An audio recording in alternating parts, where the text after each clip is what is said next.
Hello everyone, good day. My name is Alvin Joshgi, and for today's video, we will go with the talk in regards to our topic, which is the economic globalization and sustainable development. So before we start discussing our topic, I would like to show you the lesson proper of this 40.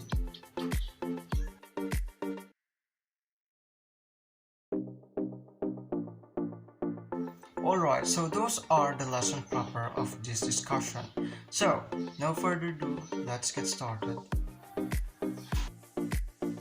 Okay, so firstly, we will going to talk in regards to sustainable development.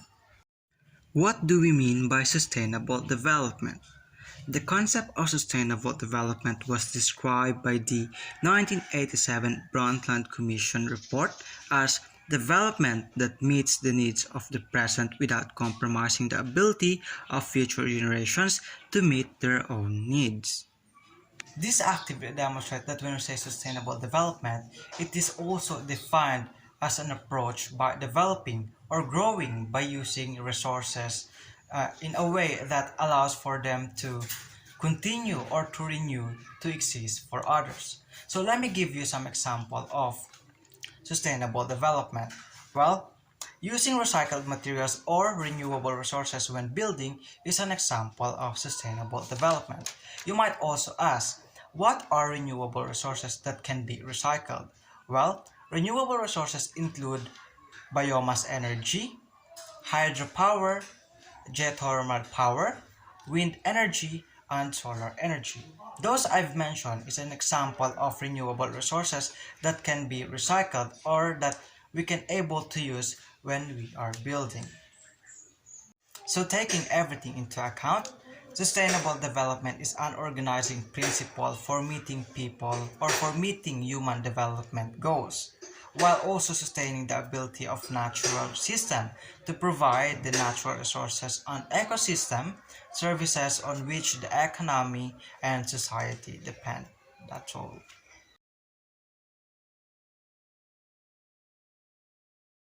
My topic is about environmental degradation. What is environmental degradation? It is a result of socio-economical, technological, and institutional activities. Degradation occurs when Earth's resources are depleted. It's resources like air, water, and soil, and etc. Environmental degradation is like compromising our natural environment in some way, and it's a shame that we have all this convenience in life because of the products that were imported and exported because of compromising our natural environment. And environmental degradation can be a natural origin or caused by human activities. So let's move on to the causes of environmental degradation. First, we have deforestation.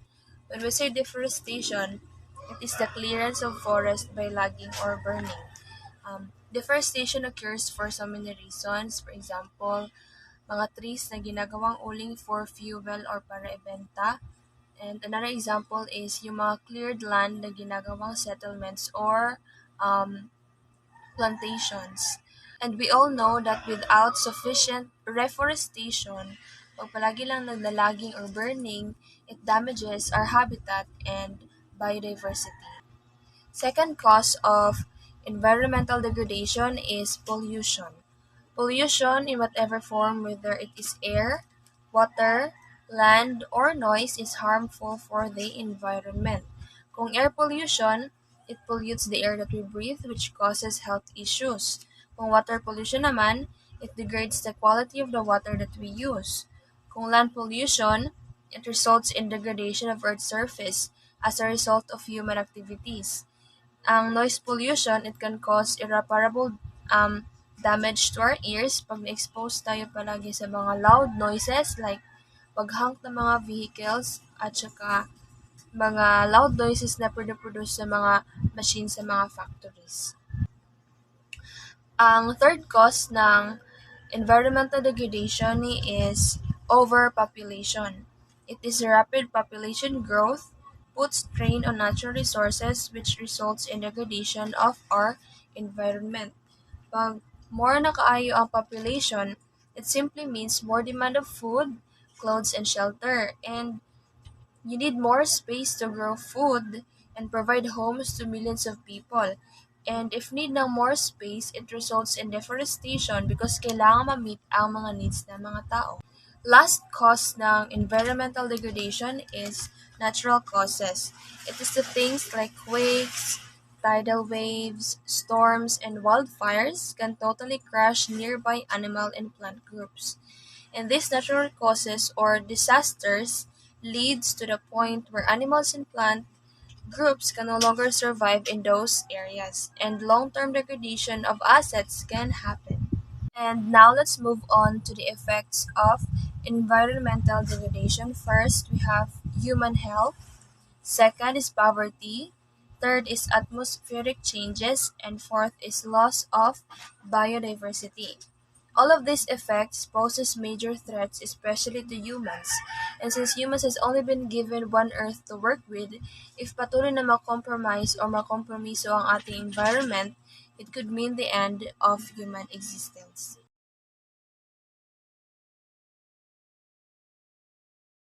Global food security. Now we're here to talk about global food security. So, what is global food security? Global food security is of fundamental importance for human existence. Food security exists when all people at all times have the physical, social, economic access to sufficient, safe, and nutritious food. Food security is a priority to all countries, whether less developed or developed. So that is how important it is in every country to secure a safe, sufficient, and nutritious food.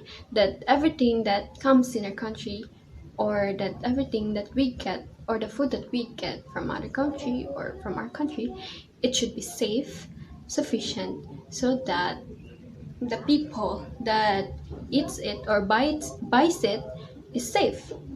So next, where can we trace the challenges of in food security? So we can trace the challenges in food security in the protection of the government. Global food security means disseminating or delivering food to the entire world. So it can only be possible if the environment is protected, because our main source of food is our environment, the meat, the plants, the rice, it's all from the environment. So in order to have the supply, we have to um, take care of the environment, who is the one who supply our demands. So next is also the vanishing of biodiversity, the diversity of agricultural cultivars, new plant and animal diseases, and are disadvantages to global food security.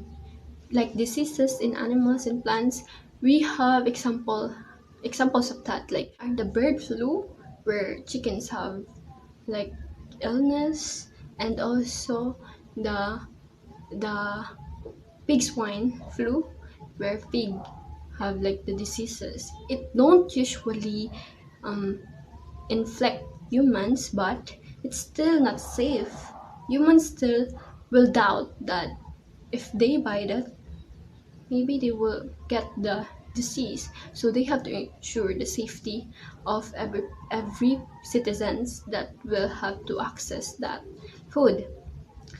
And next is also the other challenges of global food security is the rising of population, rising incomes and changing diets, falling water tables, more foodless day, slowing irrigation, increased soil erosion, climate change, melting water reserves, flattening yields, and